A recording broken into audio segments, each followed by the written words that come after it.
नमस्कार व्यूअर्स, मैं हूं अमीश देवगन। रात के 9 बज चुके हैं और आप देख रहे हैं सीएनबीसी आवाज पे टक्कर का आज का ब्रॉडकास्ट। गल्फ युद्ध के बीच प्राइम मिनिस्टर नरेंद्र मोदी ने लोकसभा में अपनी बात रखी है। उन्होंने कहा कि एलपीजी का प्रोडक्शन बढ़ाया जा रहा है और देश में 53 लाख मीट्रिक टन से अधिक का स्ट्रेटेजिक पेट्रोलियम रिजर्व है। इसके साथ ही प्रधानमंत्री मोदी ने यह भी कहा है कि हालात का फायदा उठाने वाले झूठ फैलाने का प्रयास कर रहे हैं। आज सीएनबीसी आवाज पर इसी पर बड़ी टक्कर होगी, क्योंकि प्राइम मिनिस्टर ने बोला है सबका साथ चाहिए, सबको सतर्क रहने की जरूरत है। तो सीएनबीसी आवाज के टक्कर के आज के मंडे एडिशन में इसी पर बात, क्योंकि ऑपोजिशन लगातार हमलावर है। सीएनबीसी आवाज के टक्कर के मंडे एडिशन में आपका स्वागत है।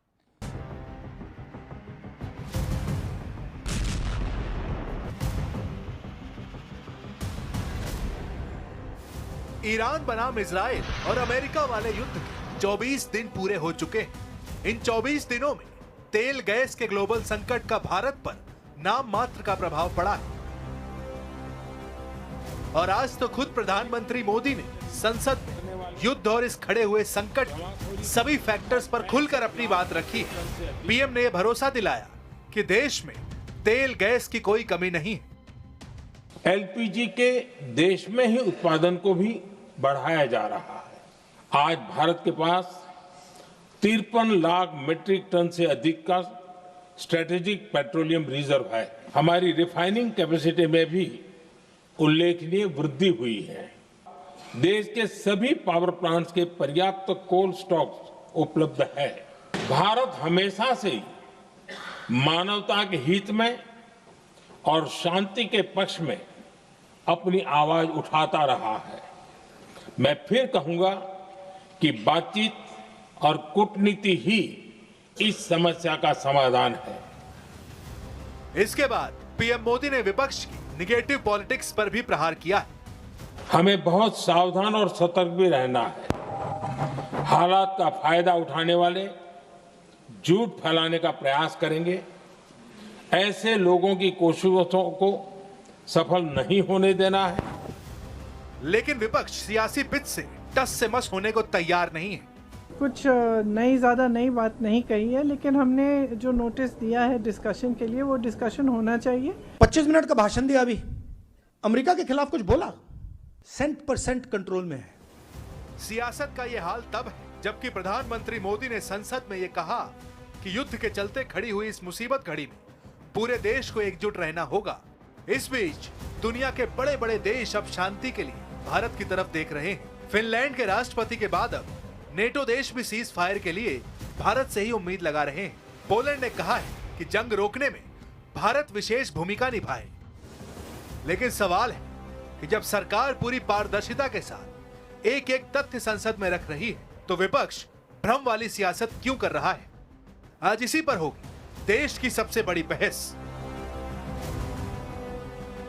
वक्त है सुप्रसिद्ध विश्लेषण का। ये नजर डाल लेते हैं आज के विश्लेषण के ऊपर। जंग के बीच चाल चरित्र और मंशा का विश्लेषण। सरकार क्या कह रही है और ऑपोजिशन क्या कह रहा है।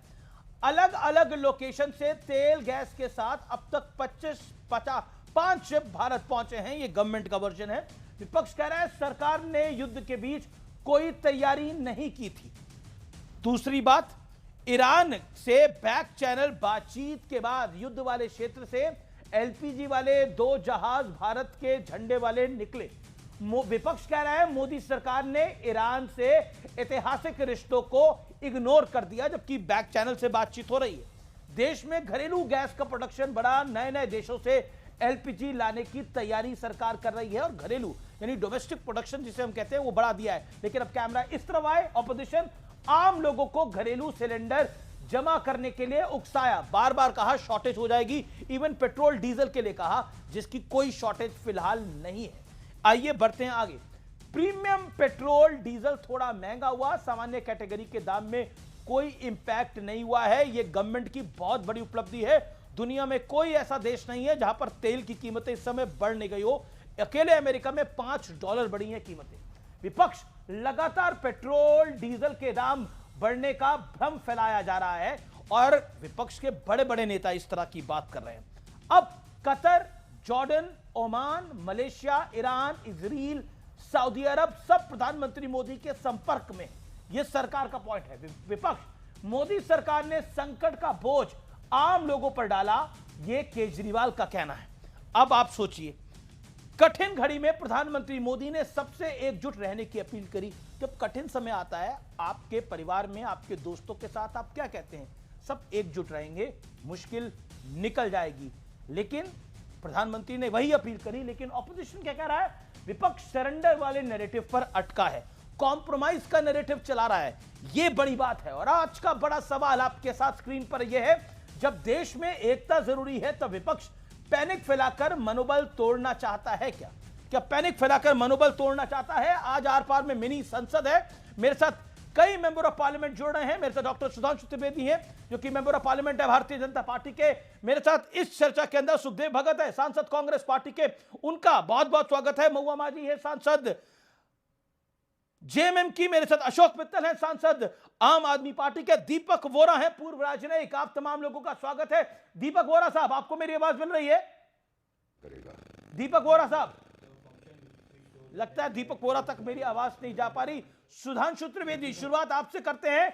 क्या सरकार की तैयारी नहीं है इस संकट से निपटने के लिए, और यह संकट आम आदमी पर बोझ लेकर आएगा? यह बड़ा सवाल है ऑपोजिशन का, इसका जवाब क्या है? शुरुआत के 50 सेकंड आपको। सरकार की तैयारी ऐसे किसी भी संभावित संकट के लिए कितनी पुरानी थी, मैं उदाहरण के लिए देना चाहता हूं। भारत में अब रेलवेज का 100% लगभग इलेक्ट्रिफिकेशन हो गया है, तो कम से कम आज रेलवे के लिए डीजल की जरूरत नहीं है। याद दिलाना चाहता हूं, 1991 में जब कुवैत और इराक की लड़ाई हुई थी, खाड़ी संकट आया था। इतना भयानक संकट हुआ था कि आधी ट्रेनें लगभग बंद हो गई थी। आइए, आज प्रधानमंत्री जी ने बोला कि 20% एथेनॉल का यूज पेट्रोलियम में हमने करने में सफलता हासिल कर ली है, यानी 20% हमारी डिपेंडेंसी उसके ऊपर कम हो गई है। मुझे लगता है कि इससे बेहतर दूरगामी, यानी ऐसा कोई संकट संभावित भी जब नहीं था तो सरकार ने प्लानिंग की थी। तीसरा, आप देखिए, ऊर्जा की आवश्यकता में हमारी 50% इंस्टॉल कैपेसिटी ग्रीन एनर्जी से है, वो हमने 2025 में अटेन कर लिया था। आप सोचिए कि ये परिस्थितियां नहीं होती तो क्या होता। उसके बावजूद ये बताया है कि पिछले कुछ दिनों में भी निरंतर स्थिति क्या रही है। 14 में 11 करोड़ लोगों के पास गैस के सिलेंडर थे, आज 36 करोड़ लोगों के पास है। इसके बावजूद स्थिति यह है कि एलपीजी की सप्लाई को भी सरकार ने कहीं बेहतर नियंत्रित करने में सफलता हासिल की है। और फिर भी किसी को शक और शुबा हो तो मैं कहना चाहता हूं कि स्ट्रेट ऑफ हरमुज के पूर्व दिशा में जितने देश हैं वहां क्या परिस्थिति हुई है आप देख लीजिए। Pakistan, Bangladesh, Sri Lanka, Philippines, Indonesia, 4 day week, सारे स्कूल, कॉलेज, यूनिवर्सिटी बंद। और इसके बाद स्कूटर को 2 लीटर, यानी 2 व्हीलर को 2 लीटर और गाड़ी को 10 लीटर पेट्रोल, बस, इससे ज्यादा नहीं मिलेगा मुझे लगता है। और आधे लोग वर्क फ्रॉम होम करेंगे सरकारी कर्मचारियों में। मुझे लगता है उन परिस्थितियों में अगर हम देखें तो मैं कह सकता हूं कि प्रधानमंत्री श्री नरेंद्र मोदी जी के दूरदर्शी और कुशल नेतृत्व में, आज भी उन्होंने कहा 41 देशों से एलपीजी और पेट्रोलियम प्रोडक्ट्स लेने की प्रक्रिया चल रही है इस समय, यानी डिफरेंट सोर्सेस के थ्रू लेकर। जो कुछ शांति समाधान के लिए चल रहा है वो अपनी जगह है। एलपीजी का उत्पादन बढ़ाया गया है, मगर एक तथ्य जो रखा गया वो भी विचारणीय है कि मात्र 2 दिन के अंदर एलपीजी बुकिंग में 94% की बढ़ोतरी हुई, यानी 2 दिन के अंदर दुगनी हो गई एलपीजी की बुकिंग। यह निश्चित रूप से एक विपक्ष के सांसद ने ओपनली बोला था, भाई जितनी एलपीजी ले सको उतनी ले लो, आगे संकट आने वाला है। ये जो आशंका, भ्रम पैदा कर कर परिस्थितियां उत्पन्न की गई। और यह भी एक सत्य है कि ऐसे ऐसे लोग जो जमाखोरी में पकड़े गए, जैसे उत्तर प्रदेश में ही संभल में एक अब्दुल रेहान पकड़ा गया, जिसके पास 55 सिलेंडर थे। तो एक तरफ प्रधानमंत्री जी के नेतृत्व में कुशलता से, दूरदर्शिता से भारत आगे बढ़ रहा है, दूसरी तरफ विपक्ष अपनी आदत के अनुसार इन परिस्थितियों में भी किस प्रकार से अपने राजनीतिक हित साध सके, राष्ट्रीय हितों पर आघात करके, तो ऐसे एक निंदनीय प्रयास में संलिप्त दिख रहा है। ओके, क्या मैं आपके पास आता हूं, कांग्रेस के मेंबर ऑफ पार्लियामेंट के पास, क्या आप कंफ्यूजन को बढ़ाना चाहते हैं या कंफ्यूजन को सॉल्व करना चाहते हैं? मैं अभी कुछ देर पहले पवन खेड़ा साहब को सुन रहा था, उन्होंने बाइट दी है, सरकार की विदेश नीति इतनी ढूलमुल नहीं होती तो भारत को नुकसान से बच सकता था। हम नरेंद्र मोदी से कभी नहीं कहेंगे कि आप ईरान की तरफ झुक जाइए, हम सिर्फ इतना कहते हैं कि सीधा खड़े रहिए। और साथ ही साथ उन्होंने ये भी बात का कि मैं नरेंद्र मोदी से सीधे कहना चाहिए था कि ये जंग गैर कानूनी है। यानी हम ईरान से भी बैक चैनल से बातचीत कर रहे हैं, हम इजराइल से भी कह रहे हैं, फिनलैंड के राष्ट्रपति कह रहे हैं कि भारत बचाव कर सकता है ईरान, इजराइल और अमेरिका के बीच में, पोलैंड कह रहा है। Do you think we are in strong position? लेकिन ऑपोजिशन कंफ्यूजन ऐड करना चाहता है। हेलो जी जी भगत साहब। हाँ, मैं रमेश जी एक चीज मैं बोल रहा था। मैं अभी उनका सुधांशु जी की बात सुन रहा था। मैं तुलनात्मक बातें नहीं करना चाहता हूं। मैं चाहता हूं जो जमीनी हकीकत है। जमीनी हकीकत क्या है? करीब 89 करोड़ लीटर पर डे हमारा खपत है, और यह हमारे पास, और प्रतिदिन जैसे सनराइज हुआ करीब 3,500 से 4,000 करोड़ रुपए का हम वहां पे तेल हम प्रतिदिन खरीदते हैं, या धुएं में उड़ जाता है, ये जो कह लीजिए। हमारा जो स्टोरेज कैपेसिटी क्या है? हमारा स्टोरेज कैपेसिटी 533 मिलियन है, 8 से 9 दिन के लिए है। गैस का 2 से 3 दिन है। तो ग्राउंड रियलिटी जो है उसके बारे हम करें, ये अलग बात है। हमारे सरकार कर रही है, सब नियंत्रण में है, लेकिन तेल, महंगाई, सुरक्षा पर कोई स्पष्ट नीति जो होनी चाहिए वो नीति नहीं है। आपने क्या किया? माइलस्टोन की बात की, लेकिन रोड नहीं है। ओके, पर किस तरह की, लेकिन रोड नहीं है। मेरा सांसद साहब आपसे गुजारिश है, किस तरह की स्पष्ट नीति चाहिए? आप कांग्रेस के मेंबर ऑफ पार्लियामेंट हैं, किस तरह की स्पष्ट नीति चाहिए? भारत सरकार की स्पष्ट नीति है, उन्होंने तेल के दाम नहीं बढ़ाए हैं। इंडिया में सामान्य पेट्रोल और डीजल के दाम नहीं बढ़े हैं। अमेरिका, यूके हर जगह बढ़े हैं। अमेरिका में $5 तक बढ़े हैं, जर्मनी में बढ़े हैं, स्पेन में बढ़े हैं। इसलिए यहां मैं आ रहा हूं। ऐसा रमेश जी, अभी चुनाव है ना, तो चुनाव में सरकार बहुत ज्यादा वेलफेयर जितने मेजर्स हैं उसके प्रति लगता है हम वेलफेयर स्टेट चला रहे हैं। चुनाव के बाद जो हालात है, मैंने इसलिए कहा ना कि 89 करोड़ लीटर पर डे का हमारे कंजम्पशन है, और हमारे 2 चीज है। हमारे पास स्टोरेज कैपेसिटी क्या है? लेकिन देखिए, जो चीज करी नहीं है, सुखदेव भगत, ये कितना इंटरेस्टिंग है। जो चीज अच्छी करी उस पे कह रहे हैं वो चुनाव की वजह से कर रहे हैं, नहीं कर रहे। तो एलपीजी की कीमत क्यों बढ़ा दी? एलपीजी की कीमत तो 60 रुपए बढ़ा दी, वहां पे भी तो चुनाव है। क्या एलपीजी में तो ज्यादा इंपैक्ट आता है? पेट्रोल से ज्यादा एलपीजी पे इंपैक्ट आता है। देखिए, ये तो आप ही बात कह के फंस गए। ईरान के मिसाइल से या इसके इजराइल के मिसाइल से जरूर आग जल रही है, लेकिन हमारे भारत के रसोई में चूल्हा नहीं जल रहा, आग नहीं जल रही है। ये ग्राउंड रियलिटी है। दूसरी बात, एक बात करें, आपने कहा 3,75,000 को हमें वहां से ले आए, लेकिन उनके रोजगार के क्या आपने कोई रोड मैप दिया? क्या कोई संसद में इवैक्यूएशन रोड मैप के बारे आपने okay, you have a valid point. आपका एक लेजिटिमेट सवाल है कांग्रेस मेंबर ऑफ पार्लियामेंट का, late me get a perspective. लेकिन मैं ब्रॉडर पिक्चर के लिए बता दूं, ऑल मेंबर ऑफ पार्लियामेंट सुनाइट, क्योंकि आज हम एक सार्थक चर्चा चाहते हैं। हम ये नहीं चाहते कि आरोप प्रत्यारोप सिर्फ हो, जवाब भी आए। Okay, BJP member of parliament reply, एक पॉइंटेड सवाल है, रोड मैप क्या है? और आप इलेक्शन के कारण आपने पेट्रोल डीजल की कीमतें नहीं बढ़ाई, यह आरोप है। जवाब Sudhanshu Trivedi, stick to time limit, 50 seconds. बिल्कुल। पहली बात, अमेरिका की नेशनल इंटेलिजेंस एजेंसी की चीफ तुलसी गबार्ड ने कहा कि ईरान के स्ट्रेट ऑफ हॉर्मुज से भारत और चीन के जहाज जा रहे हैं। चीन तो 80% तेल लेता था ईरान से, हम तो ना के बराबर लेते थे। इसके बावजूद चीन के अलावा सिर्फ हमारे जहाजों को जाने दे रहा है, फिर भी इनको डिप्लोमेसी में कोई भारत की कुशलता नजर नहीं आ रही। अब दूसरी बात कहना चाहता हूं, strict to the point. LPG और पेट्रोलियम प्रोडक्ट्स जीएसटी में नहीं है। एकमात्र प्रोडक्ट है जिसमें राज्य का कर अलग है और केंद्र का कर अलग है, और आज की डेट में कोई सब्सिडी देने का अधिकार केंद्र सरकार के पास नहीं है। केंद्र या राज्य सरकार के पास एक ही अधिकार है कि वो अपना टैक्स कम कर सके। तो जो लोग आज हैं, ऐसा नहीं कि सब अपोजिशन में सत्ता में हैं। महुआ मांझी जी बैठी, इनकी पार्टी झारखंड में सत्ता में है। मित्तल साहब बैठे हैं, ये पंजाब में है। सुखदेव भगत जी तेलंगाना, कर्नाटक और हिमाचल में। मैं पूछना चाहता हूं, जनता का जो दर्द आप अभिव्यक्त कर रहे हैं, इसके लिए अपने राज्यों में कितना एक्साइज कम कर रहे हैं? Okay, announcement by all the member of parliament. Okay, Sukhdev Bhagat, मैं आपका रुख करता हूं, लेकिन अभी महुआ मांझी भी है, अशोक मित्तल भी है। महुआ मांझी, आप अनाउंस करना चाहती है जेएमएम की सरकार जो टैक्स लगाती है वो टैक्स कम करेगी, जिससे पेट्रोल डीजल और सस्ता हो जाए। मेक अ अनाउंसमेंट, और इससे प्रेशर भी बढ़ेगा बीजेपी की सरकारों पर। देखिए, आप अनाउंस करिए अपने राज्य के अंदर। हमारी सरकार, माननीय मुख्यमंत्री हेमंत सोरेन जी, मुख्यमंत्री जी लगातार जनता के हित में काम कर रहे हैं, लेकिन केंद्र सरकार उसका बकाया पैसा दे ही नहीं रही है। हम तो कर्ज में डूबे हुए हैं इसलिए कि केंद्र सरकार हमारे हक अधिकार का पैसा नहीं दे रही है। 1,36,000 करोड़ जो कोयले की रॉयल्टी का बार बार चीख चीख कर लोग मांग रहे हैं, वही दे दे, कम से कम उससे तो करे। मैया सामान दे रही है सरकार लोगों को, और जीएसटी में कितना घाटा हो रहा है। हर तरह से अपनी सरकार को, हमारे राज्य सरकार को कर्ज में डुबाने की तैयारी कर रखी है। और आप कह रहे हैं कि आप क्यों नहीं देते हैं। वो जरूर देना चाहती है, क्यों नहीं देना चाहेगी। वो तो चाहती है कि हमारे राज्य का विकास हो, हमारे राज्य को नंबर 1 राज्य की बनाने की हर तैयारी माननीय मुख्यमंत्री हेमंत सोरेन जी कर रहे हैं। तो हम तो चाहते हैं केंद्र सरकार मदद करे, उनके बकाया पैसा उनको वापस करे। और ये तो आप अपनी प्रॉब्लम लेकर आ गए। मैं जनता की प्रॉब्लम की बात कर रहे थे, आप अपनी प्रॉब्लम लेकर आ गए।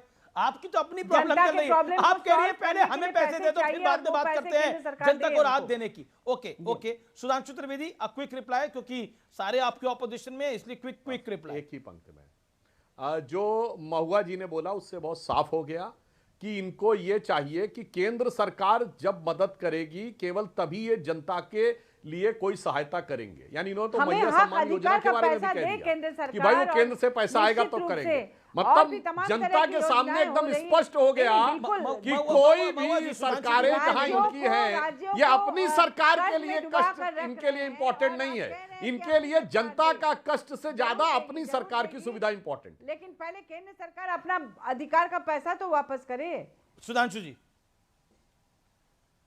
केंद्र सरकार ने सभी राज्यों को उनके निर्धारित से अधिक दिया हुआ है। और महुआ जी, ये जीएसटी में नहीं है। जो पेट्रोल डीजल एलपीजी का पैसा आता है ये केंद्र सरकार से नहीं आता है। आपको अलग अधिकार है। लगभग 33% टैक्स आप लेते हैं। तो जो 30%, यानी अगर आप मानिए 97 रुपए का पेट्रोल है तो 30-35 रुपया उसमें से राज्य okay you made your point. और 30 के लगभग जी बिल्कुल हमारी सरकार सब कुछ तैयारी करके रखी है, आने वाले दिनों में जरूर करेगी। ऐसे में पूरा लेकिन देखिए सब कुछ मैं अभी सुविधा दे रही है। मैं अरविंद केजरीवाल जी को सुन रहा था। अरविंद केजरीवाल जी ने कहा के लिए अलग अलग योजनाएं भी हैं। ओके अरविंद, मैं आम आदमी पार्टी के मेंबर ऑफ पार्लियामेंट के पास चलता हूं, फिर मैं दीपक बोरा भी हमारे साथ है, पूर्व राजनायिक, उनके पास भी चलूंगा। लेकिन इंपॉर्टेंट सुधांशु त्रिवेदी ये है, मैं अरविंद केजरीवाल की बात करूंगा, लेकिन प्राइम मिनिस्टर ने बोला ये मुश्किल वक्त है, इसमें साथ खड़े होना चाहिए।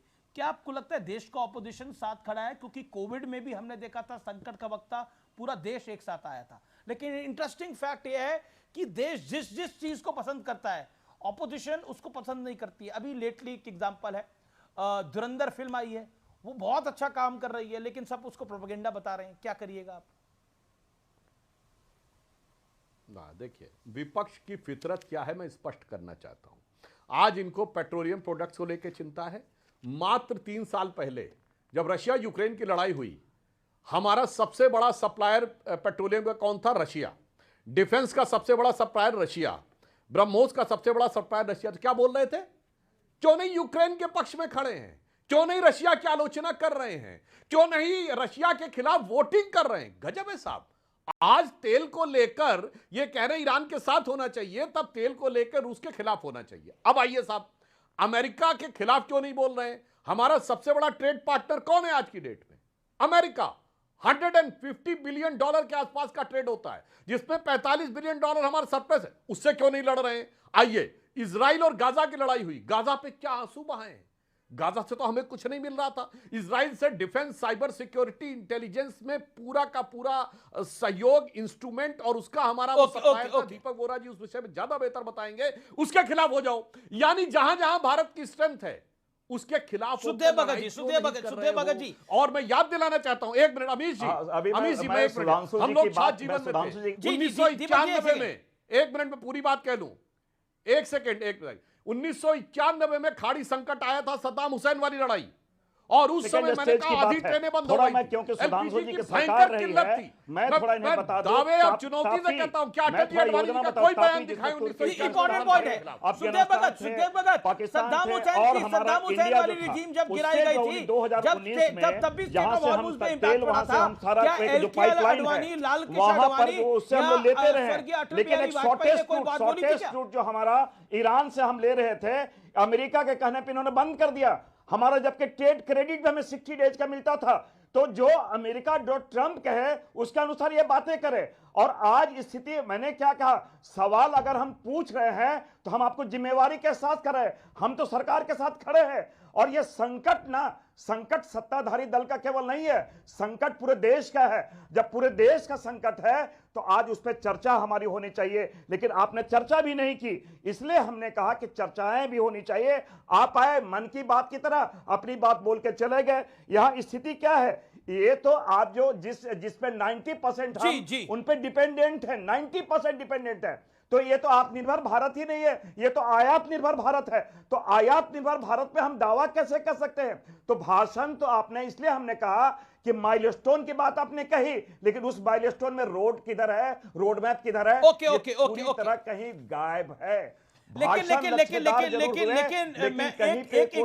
अच्छा एग्जांपल कोट हुआ, अशोक मित्तल लगातार हमारे साथ बने हुए हैं, एक अच्छा एग्जांपल कोट हुआ, इसका जवाब जरूर दीजिएगा कि क्या लाल कृष्ण आडवाणी या अटल बिहारी वाजपेयी ने जब 1991 में सद्दाम हुसैन की लड़ाई में इतनी बड़ी दिक्कत आई थी, स्टेट ऑफ हॉर्मुज बंद हुआ था, क्या इसी तरह का विषय बनाया था? सुखदेव भगत जी, आपके पास कोई जानकारी है तो बताइएगा, है कोई जानकारी आपके पास? निश्चित। मैं सुनिए, पहले ही बात है, स्टेट ऑफ हार्मुज की बात हुई तो मैं थोड़ा स्मरण दिला दूं। आपके गलत नीति के कारण ये स्टेट ऑफ हार्मुज से ईरान ने रसा को पार होने दिया, उनके शिप को, चाइना को पार होने देना। हमारे इतने जो संबंध थे, हमारा क्यों, हमारा भी तो पार हुआ, क्यों डिले हुआ? इसीलिए हमारा भी तो पार हुआ। यहाँ तो फायर सुखदेव भगत, या तो आप सुनना नहीं चाहते या देखना नहीं चाहते, हमारा भी तो पार हुआ। हम इस बात को कह रहे हैं, ये स्थिति क्यों हमारी आई?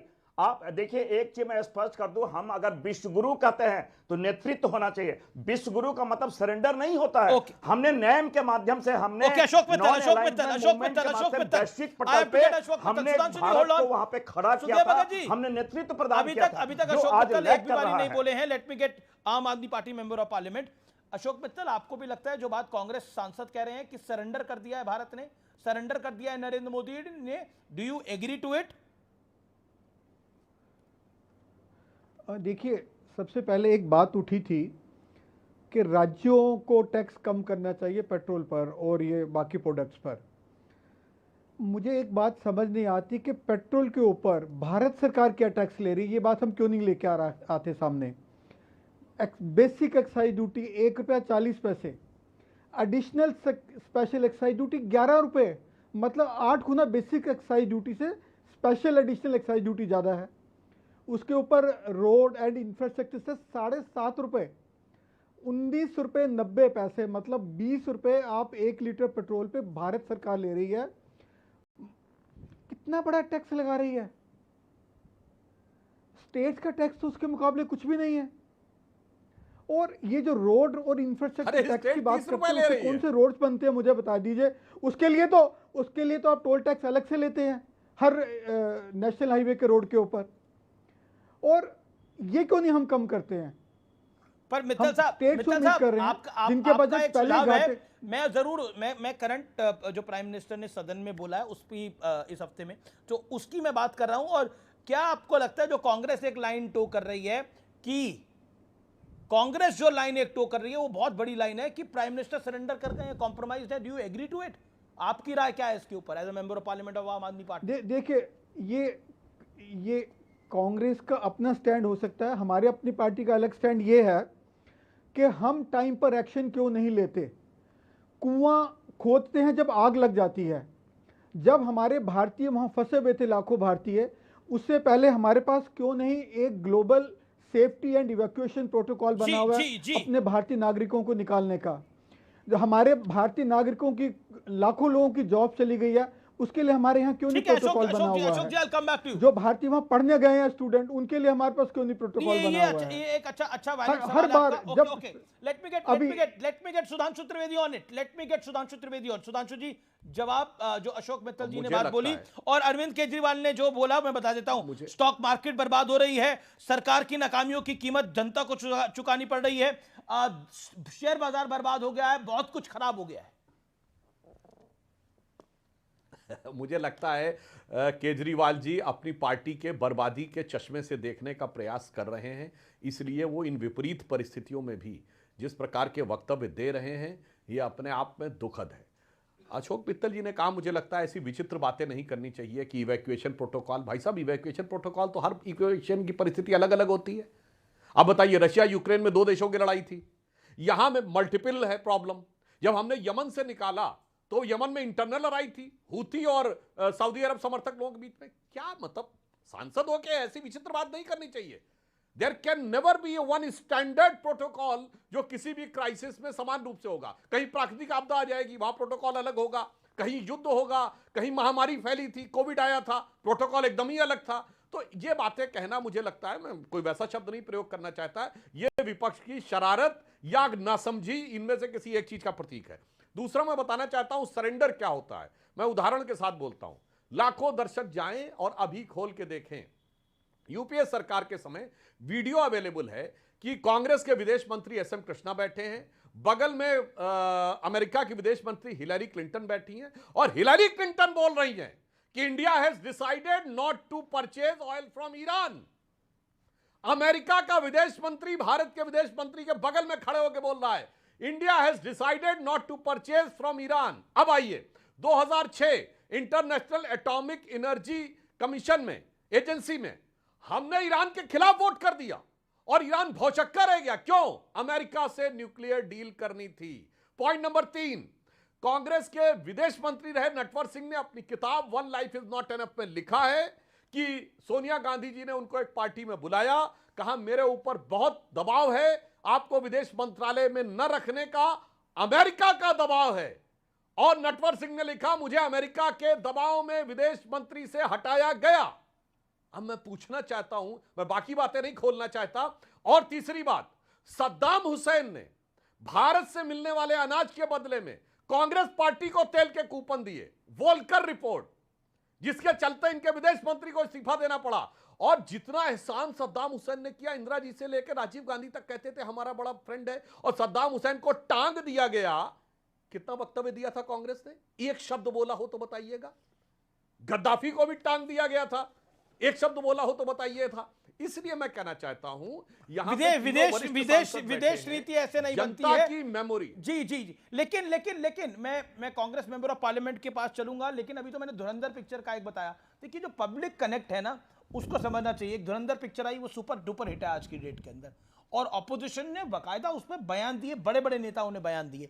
अब बंगाल का पहला सर्वे आया है, जिसके अंदर कांग्रेस की हालत इतनी खराब बताई जा रही है जिसकी कोई बात नहीं है। 3.6 वोट शेयर है कांग्रेस का। अभी जो लेटेस्ट सर्वे आया है, ये वोट वाइब का सर्वे है, और इस सर्वे के अंदर कांग्रेस का वोट शेयर 3.6 है, बीजेपी का 34.9, क्लोज टू 35%, टीएमसी 41.9, 42%। अभी कैंपेन शुरू नहीं हुआ है, चुनाव उफान पे नहीं गया है, अभी तक घोषणा पत्र भी नहीं आए हैं। ये है लेफ्ट का 4% है। यानी सोचिए कांग्रेस कहां पर है, किसको कितनी सीटें हैं। बीजेपी 168 सीटों तक ले सकती है, लेकिन टीएमसी, ममता लेड टीएमसी 194 के साथ आगे रहेगी, ऐसी स्थिति बताई जा रही है।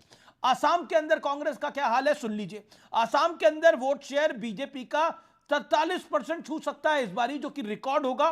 कांग्रेस का 36%, एआईडीयूएफ का 2.3%, और सीटें किसको मिल रही है? एनडीए 90 सीटों तक जा सकता है, जबकि कांग्रेस को 29 से 40 सीटों के बीच में समझौता करना पड़ेगा। एआईयूडीएफ के बाद 3 से 7 सीटें जाएंगी। क्या आपको लगता है पब्लिक कनेक्ट, भगत साहब, आपका कमजोर पड़ रहा है, चाहे फिल्म हो चाहे राजनीति हो? हाँ, अब मेरी बात अमीश जी, मेरी बात सुनी जाए। अब मेरी बात भी सुने जाए, हमें भी तो बोलने का अवसर दिया जाए। ऑपोजिशन ही है भाई, 4 वर्सेस 1 है। देवगम जी आप सरकार का पक्ष रख रहे हैं कि मध्यस्थता कर रहे हैं? मैं थोड़ा उनको बता दूं, जो ये हमारे सुधांशु त्रिवेदी जी जिन बातों को बोल रहे थे, 53 से ज्यादा बार ट्रंप ने मोदी जी के बारे बोला, ट्रेड से बारे, चुप्पी तक नहीं तोड़े। सरेंडर मैं ऐसे नहीं बोल रहा हूं। दूसरी बात, एक बात मैं जरूर कह सकता हूं, मैं ये कह सकता हूं, बयान मजबूत है, आपका बयान मजबूत है, तैयारी कमजोर है। और बयान मजबूत है, तैयारी कमजोर है, आवाज ऊंची है, आपकी आवाज ऊंची है, देश आपके भरोसे में नहीं है। इसलिए मैंने कहा तैयारी से भरोसा आता है, बयान से नहीं आता है। इसलिए हमने कहा कूटनीति, आपने ये नीति नहीं, जहां पर कूटनीति होना चाहिए वहां पर केवल नीति की बातें की, अच्छे अच्छे शब्दों की बातें की। लेकिन हमारा अभी इसके पहले अभी मित्तल जी ने कहा इवैक्यूएशन रोड मैप के बारे में हमने पूछा, आप इसके बारे में कुछ नहीं बोले, सदन में कोई बातें नहीं आई। केवल अच्छी अच्छी बातें कर देने से समस्या का समाधान नहीं होता है। एक उसका एक प्रॉपर वे में एक रोड मैप होना चाहिए, जिसके बारे लैक हुआ आज के भाषण में। जी जी जी, मैं मेरे साथ दीपक वोरा साहब भी हैं, मैं उनका भी जवाब लूंगा। दीपक वोरा, क्या सरकार इस परिस्थिति के अंदर, क्या हमारी रणनीति ठीक है? क्या कहना चाहते हैं आप? There are all member of parliament ji आपको सुन रहे हैं, क्या कहना चाहते हैं आप? आपका बहुत बहुत धन्यवाद सर। जब भी आपके साथ आपके चैनल पर होता हूं मुझे बहुत अच्छा लगता है। उम्मीद करता हूं कि मेरी आवाज आप तक पहुंच रही है। जी सर। आप मुझे सुन पा रहे हैं सर? बिल्कुल सर, बिल्कुल sir, make your point. Thank you very much sir. Sir 20 साल, थैंक यू। 20 साल मैं उस एरिया में रहा हूं सर, जहां की अभी बात हो रही थी, गल्फ ऑफ हॉर्मुज, ईरान की बात हो रही थी, बाकी देशों की बात हो रही थी। उसमें 3 चीजें बड़ी स्पष्ट हैं सर, कि हॉर्मुज के ऊपर अभी ईरान ने पूरी तरह बंद नहीं किया, पर कंट्रोल कर रहे हैं, क्योंकि उसका जो नॉर्दर्न पोर्शन है वहां पर ईरान का होल्ड है, और फिर उसका दक्षिण पोर्शन जो है वहां पे यूएई और ओमान का एक थोड़ा छोटा सा एनक्लेव है। तो ईरान वहां पे कुछ शिप्स को जाने दे रहे हैं, कंट्रोल कर जो कहते हैं, कुछ शिप्स को नहीं जाने दे रहे। अब एक्चुअल सिचुएशन क्या है वो थोड़ी सी कंफ्यूज्ड है। भारत सरकार की तरफ से अगर मैं देखूं सर, हम लोग बहुत कामयाब रहे हैं, क्योंकि हमने उनसे बातचीत की। बीच में हमारे जहाज नहीं आ रहे थे जिनके अंदर एलपीजी, क्योंकि हम सारी अपनी LPG, lot of my LPG 50% या 55%, जो भी फिगर्स हैं वो तो आपके सामने हैं, वो इस एरिया से आते हैं। तो इनके ब्लॉक होने से ना केवल मुझे तकलीफ हुई है, तकलीफ चाइना को भी हुई है, जापान को भी हुई है, साउथ कोरिया को भी हुई है, ऑस्ट्रेलिया को भी हुई है, यहाँ तक कि डोनाल्ड ट्रंप साहब जो काफ़ी अनप्रिडिक्टेबल हैं, एक उनका एक पोस्ट था सर, उसमें उन्होंने कहा कि अमेरिका तो लेता ही नहीं है फायदा, वोरा साहब, तो जाओ ये लोग जो करना चाहते हैं। भारत की तैयारी कम थी आपको लगता है, और कूटनीति के ढंग से भारत ने ठीक कर रहा है या नहीं कर रहा? क्योंकि सर एक मिनट सर एक चीज, एक सवाल मैं पूछ लेता हूं सर। जब यूक्रेन और रूस का जंग हुआ तो जो ग्लोबल साउथ के देश हैं वहां फूड, फ्यूल, फर्टिलाइजर की कमी हो गई। क्या उन सब की तैयारी कम थी सर? इट वाज अनएक्सपेक्टेड ना, कि सर वो जाके एकदम हमला करेंगे, ये भी अनएक्सपेक्टेड था। तो इस चीजों के लिए हम जितना अपना डिपॉजिट बना सकते हैं वो बनाते हैं। एक चीज होती है आपके रिजर्व, जो आपने स्ट्रेटेजिक रिजर्व। जी एक बड़ी खबर भी आ रही है, बड़ी खबर भी आ रही है महुआ जी, एक क्विक अपडेट एक बता दीजिए आप। क्या आपको लगता है ये तो एक्सपेक्टेड नहीं था ना? तो जब एक्सपेक्टेड नहीं था तो ऑब्वियसली समस्या तो होगी। यही तो दीपक वोरा साहब कह रहे हैं, who is a forward diplomat and very learned man. देखिए, भारत 140 करोड़ की आबादी है, यहाँ पहले से और अच्छी पुख्ता तैयारी होनी चाहिए थी, ताकि आने वाले दिनों में इस तरह की कोई समस्या नहीं होती। वहाँ इस तरह की समस्या आए दिन कुछ ना कुछ तो होता ही रहता है। और मैं ये कहना चाहूँगी कि अभी परमाणु संकट पर कोई बात ही नहीं कर रहा है। ये कितना बड़ा खतरा आज पूरी दुनिया को है, भारत को भी है। सभी, लगभग सभी देशों के पास परमाणु हथियार है। ईरान में जो कुछ भी हो रहा है, ऑपोजिशन का क्या हाल है मैं आपको बता देता हूं। सबसे हिमाचल प्रदेश में पेट्रोल डीजल की कीमतें बढ़ना तय। कांग्रेस सरकार ने पास किया कीमतों में बदलाव का बिल, और अनाथ और विधवा सेस के नाम पर पैसों में बढ़ोतरी। पेट्रोल और हाई स्पीड डीजल में 5 रुपए का इजाफा कर दिया गया है कांग्रेस की अगुवाई वाली सुक्कू सरकार ने। बोलिए क्या बोलेंगे सुधांशु त्रिवेदी, आपका पहला रिएक्शन इसके ऊपर क्या होगा? कांग्रेस में कांग्रेस की सरकार है, हिमाचल प्रदेश के अंदर 5 रुपए बढ़ा दिए गए। हिमाचल प्रदेश को दोष देने से क्या फायदा जब केंद्र सरकार ने बढ़ा दिए हैं? तो नहीं, केंद्र सरकार ने पेट्रोल डीजल पे कीमतें नहीं बढ़ाई हैं, सिर्फ एक्स्ट्रा क्वालिटी वाले एलपीजी गैस की कीमत तो बढ़ाई है ना। Okay, it's a big update. Okay, let BJP react to it, I will then go to Congress. Mahua ji hold on. Okay Sudhanshu ji 40 second sharp reply.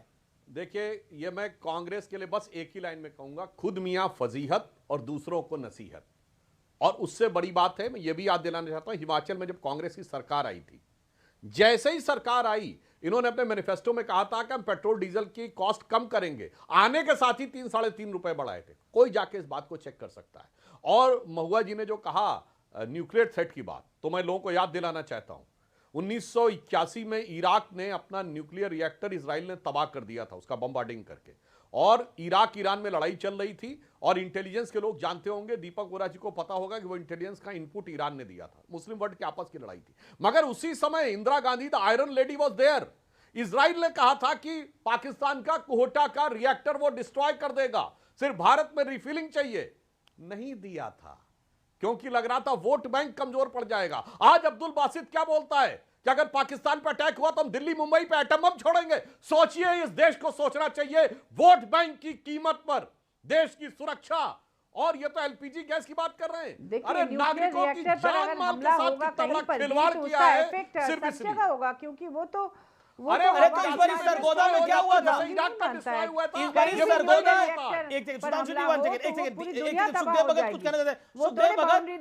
Sukhdev Bhagat अभी आप यहाँ पर अभी कांग्रेस पार्टी पिछले कुछ दिनों से ज्ञान दे रही है कि पेट्रोल डीजल की कीमतें ना बढ़े, लेकिन हिमाचल प्रदेश में बढ़ रही है।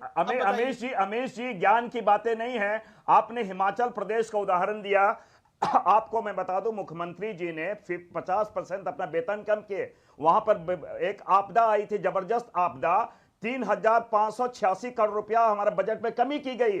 मंत्रियों के वेतन कम किए जा रहे हैं, वहां वोट निगम के किए जा रहे हैं। और आपदा हमेशा राजनीति से बड़ी होती है, लेकिन आपने उसे राजनीतिक चश्मे से देखा। जो 16,000 करोड़ से ज्यादा के वहां पे डैमेज हुए हैं आपदा में, आपने दिया नहीं। दूसरी बात, एक बात और मैं पूछूं, अगर हम सवाल पूछते तो राष्ट्रविरोधी हम नहीं है, हम अपनी जिम्मेवारी निभा रहे हैं। एक बात मैं अमीश जी, एक बात मैं कहना चाहता हूं। 1962 में चाइना का वार चल रहा था, वाजपेयी जी उसमें पार्टिसिपेट किए थे, जनसंघ के मेंबर थे, 4 मेंबर थे, नेहरू जी ने चर्चा कराई थी। आज आप चर्चा से भाग रहे हैं। मेरा यह कहना है कि क्यों चर्चा से आप भागते हैं? समाधान की दिशा में ये संकट सत्ताधारी दल का नहीं है, संकट पूरे देश का है।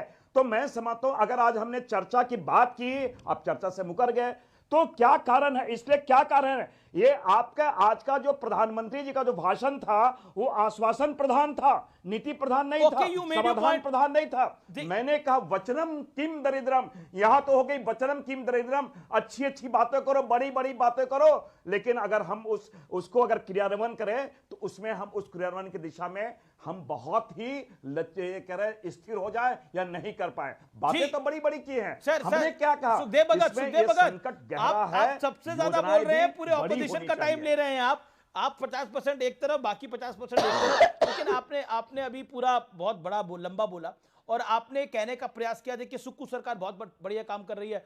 फाइनेंशियल प्रूडेंस ऐसी है कि तनख्वाहें नहीं बांट पा रही है सुक्खू की सरकार, कांग्रेस की गवर्नमेंट वहां पर ऐसी फाइनेंशियल प्रूडेंस है। अभी ये पेट्रोल डीजल की कीमतें सबसे पहले आप लोग बढ़ा रहे हो और आप यहां पर सेंट्रल गवर्नमेंट को ज्ञान दे रहे हो कि आपको कीमतें नहीं बढ़ानी चाहिए। नेचुरल डिजास्टर और मैनमेड नेचुरल डिजास्टर नहीं, it is a financial natural था। नेचुरल, ये इसलिए मैंने कहा प्राकृतिक आपदा हो, देखिए हम कोई वॉर में नहीं थे। तर्क वितर्क कर सकते हैं। मैं बिल्कुल, आप मेंबर ऑफ पार्लियामेंट हैं, आप कांग्रेस पार्टी के नेता हैं, आपको अपनी पार्टी का, अपनी सरकारों का बचाव करना है। लेकिन क्योंकि मैं बिजनेस जर्नलिस्ट भी हूं, इसलिए मुझे आइडिया है। फाइनेंशियल प्रूडेंस नाम की एक चिड़िया होती है सर, उसका कहीं दूर दूर तक ख्याल नहीं रखा गया। सैलरी नहीं बांट पा रही है कांग्रेस की हिमाचल सरकार। आप क्या बात कर रहे हैं? और समस्या बहुत विकट है वहां पर, वहां की समस्या बहुत बड़ी समस्या है। और अगर यही फाइनेंशियल प्रूडेंस है, देन फिर तो ईश्वर बचाए इससे, राम बचाए इन सब चीजों से। आज पेट्रोल डीजल के दाम बढ़ रहे हैं, सामान्य बात नहीं है। और अभी आप लोग, अभी राहुल गांधी कह रहे थे थोड़ी देर पहले, देखिए कुछ नहीं कहा, सरेंडर सरेंडर सरेंडर, यही रागा पर आलाप रखा है। दूसरी तरफ देखिए हालात क्या हो गए हिमाचल में, कांग्रेस की सरकार ने क्या कर दिया है। सुखदेव भगत जी, हेलो। हाँ सुखदेव भगत जी, 30 सेकंड और दे रहा हूं। आपने हमें हेलो, आपने फाइनेंशियल वाली जो बातें कि मैं थोड़ा बता दूं, जो ईरान हमें 60 डेज का हमारा ट्रेड क्रेडिट दे रहा था, उसको अमेरिका के डर से आपने लिया नहीं। यहां आज हम जितना पे कर रहे हैं, जितने विदेशी डॉलर पे कर रहे हैं, उस समय तो हमें रुपये में हमें करना था। सर तो आप रुपए पे आ रहे हैं, मैं तो आपकी सरकार की क्या फाइनेंशियल बैलेंस शीट है बता रहा हूं। आज हम ये व्यूअर्स, आज हम प्राइस हाइक हुए हैं। भगत साहब, आप बीजेपी की बारी है। सबसे बड़ी बात आज भी भगत साहब, अब बीजेपी की बारी है। Viewers, it is the most watch show. Viewers, hold on viewers, it is the most watch show off India. And क्यों है? क्योंकि मैं तर्कों से बात करता हूं और तर्कों को सामने रखता हूं। थैंक यू सो मच, आप इसको बहुत प्यार देते हैं। सबसे ज्यादा देखे जाने वाला ये प्रोग्राम है पूरे इंडिया के अंदर। पहली गवर्नमेंट बनी है कांग्रेस की सुक्खू सरकार जिसने बजट को कम कर दिया है। 26-27 का बजट 54,928 करोड़ का है, जबकि 25-26 का बजट 58,514 करोड़ का था। यानी सोच सकते हैं बजट कम कर दिया गया है। मुख्यमंत्री सुक्खू ने अपना वेतन 50% कम किया है, मंत्रियों ने 30% कम किया है। मुख्य सचिव, अतिरिक्त मुख्य सचिव, सचिव, डीजीपी रैंक के अधिकारियों सहित वरिष्ठ ब्यूरोक्रेट्स के वेतन में 30% की कटौती की गई है। डीजीपी से लेकर डीआईजी रैंक तक के पुलिस अधिकारियों के वेतन में भी 30% की कमी की गई है। यानी बजट में 3,586 करोड़ रुपए की कमी करी गई है। यह अपने आप में पहला रिकॉर्ड बना है। वक्त एक अंतराल का, अंतराल के उस पार टक्कर का आज का ब्रॉडकास्ट जारी है।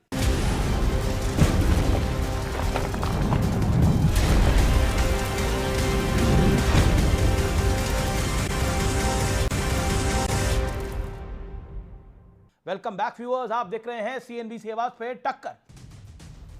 डोनाल्ड ट्रंप का सबसे बड़ा बयान इस समय का, हमने ईरान के नेतृत्व को मिटा दिया है। सुधांशु त्रिवेदी, फिस्कल मैनेजमेंट आपने सुन लिया, सैलरी कम कर रहे हैं सुन लिया, अब बताइए क्या बोलिएगा सुधांशु जी? मैं तो वही कह रहा हूं, ये वादा एक मिनट सुधांशु जी का ऑडियो आप 40 सेकंड सुधांशु जी। हाँ, देखिए, इन्होंने वादा किया था कि हम आएंगे तो ओल्ड पेंशन स्कीम लागू कर देंगे। इन्होंने ओल्ड पेंशन स्कीम लागू की, तो लागू करने के साथ ही हिमाचल प्रदेश की सरकार की आय वेतन के लिए रिक्वायर्ड मनी से कम हो गई। यानी ये तुरंत घाटे में चले गए। इन्हें कहना चाहिए था कि हम मोदी जी से आपको दिलवाएंगे। गजब है साहब, देंगे हम मगर लेंगे मोदी जी से। और मुझे लगता है केवल वोट की राजनीति के, और इसी हिमाचल की सरकार ने, मनमोहन सिंह के समय में यह तय हुआ था कांग्रेस सरकार में, ओल्ड पेंशन स्कीम वाला मामला। मगर देश के लिए फाइनेंशियल जो मैनेजमेंट होता है, चाहे कितनी बड़ी समस्या में आ जाए, बस हमारे पास सत्ता आ जाए, और फिर कांग्रेस का तो क्या है। अब मैं नहीं बोल रहा हूं, रणवीर जो नवजोत कौर सिद्धू, जो नवजोत सिद्धू जी की पत्नी है, उन्होंने बोला था कि हिमाचल की कांग्रेस पार्टी में 500 करोड़ रुपए से ऊपर जो बोली लगाता है वो सीएम होता है। मैंने नहीं कहा, तो हो सकता है आप कांग्रेस में किस आधार के ऊपर बोलते हो। मार्गरेट अल्वा ने अपनी किताब करेज एंड कमिटमेंट में लिखा है कि कांग्रेस में टिकट भगत साहब की बारी है, भगत साहब की बारी है। शोभ Congress member of parliament, Sukhdev Bhagat, you then Ashok Mittal. दो सुनिए, इनके दो एक मैं आज दिवंगत हो गए, नाम नहीं लेना चाहता हूं। ये वो बोले थे ना, मैं अब इनके अध्यक्ष, राष्ट्रीय अध्यक्ष थे, वो सीधी घूस लेते हुए पकड़े भी गए थे। इनके एक सांसद थे जिन्होंने कहा था रुपये के बारे में, उन्होंने क्या कहा था, खुदा तो नहीं, खुदा से छोटा भी नहीं। दिलीप सिंह जूदेव लाना चाहता हूं, मैं विषयांतर नहीं होना चाहता हूं। आज देश आज एक राष्ट्रीय संकट पे बहस कर रही है, बहस सार्थक हो, मैं इस पे जाना चाहता हूं। मैं टीका टिप्पणी, आरोप प्रत्यारोप पे नहीं जाना चाहता हूं। मैं केवल इतना ही करूं, अगर हम अपनी बात रख रहे हैं, सवाल कर रहे हैं, तो हम जिम्मेदारी के एहसास कर रहे हैं। और ये बात मैं जरूर कहना चाहूंगा, मैं हेल्दी डिस्कशन चाहता हूं लास्ट के अंदर। आईना आप साफ कर रहे हैं। ओके 30 सेकंड सुधांशु जी। मैं उनका सम्मान करता हूं, अमीश जी मैं आपका भी सम्मान करता हूं, लेकिन इस बात को याद रखें, दाग चेहरे पे है, आईना साफ ना। ओके, दाग चेहरे पे सुधांशु जी, आईना साफ करिए, दाग चेहरे पर है वे। ओके, सुखदेव भगत का बयान दाग चेहरे पे है, आईना मत साफ करिए। 20 सेकंड, देन अशोक मित्तल जी। दाग और फाइनेंशियल दोनों बोलता हूं। दाग चेहरे पे ये है कि अभी आपने बंगाल का सर्वे दिखाया, लाखों दर्शक याद रखें कि कांग्रेस की सीटें बंगाल विधानसभा में कितनी है, 0। और ये 0 पार्टी वाली चुनाव के बाद हल्ला मचाएगी कि हमारा वोट चोरी हो गया जी। मतलब जिसके पास 3.6% वोट है वो 0 वाला। और बंगाल में मैं याद दिलाना चाहता हूं, फाइनेंशियल प्रूडेंस क्या होता है, मदरसों, मौलवी और मुअज्जिन के लिए 5,713 करोड़ रुपए। Okay, you made your point. Okay Sudhanshu ji, time limit है। अशोक मित्तल, एक सजेशन सरकार को आप क्या देना चाहेंगे? अशोक मित्तल जी, सजेशन सरकार को आप क्या देना चाहेंगे? अशोक जी, मुझे आप बोलने नहीं दे रहे ना कोई भी। मेरे विद्वान मित्र सुधांशु साहब ने बोला कि हर सिचुएशन के हिसाब से अलग सॉल्यूशन होता है, तो हम प्रोटोकॉल कैसे बना सकते हैं? अरे एक आदमी को 1000 तरीके की बीमारी लगी होती है, हर बीमारी का अलग अलग प्रोटोकॉल होता है। यदि 10 डिफरेंट सिचुएशन आ सकती हैं तो 10 प्रोटोकॉल क्यों नहीं हो सकते? यही तो प्रॉब्लम है, नंबर 1। नंबर 2, अभी जो आने वाला समय आएगा, प्रधानमंत्री जी ने भी कहा कि समय ये लड़ाई लंबी चलेगी और समस्या आ सकती है। बिल्कुल ठीक है जो उन्होंने कहा, पर एकता की भी बात करी अलग-अलग पीएम ने। समस्या के लिए हम क्या तैयारी कर रहे हैं आगे? हम अलग-अलग समस्या के लिए क्या तैयारी कर रहे हैं? एक ऑयल क्राइसिस आने वाला है, उसके लिए क्या अल्टरनेटिव अरेंजमेंट्स हैं हमारे? एलपीजी क्राइसिस के क्या अल्टरनेटिव अरेंजमेंट्स हैं? जी तो फिलहाल सीएनबीसी आवाज के टक्कर में आज के लिए इतना ही। आपको मेरा नमस्कार, गुड नाइट, नमस्कार, जय हिंद, वंदे मातरम।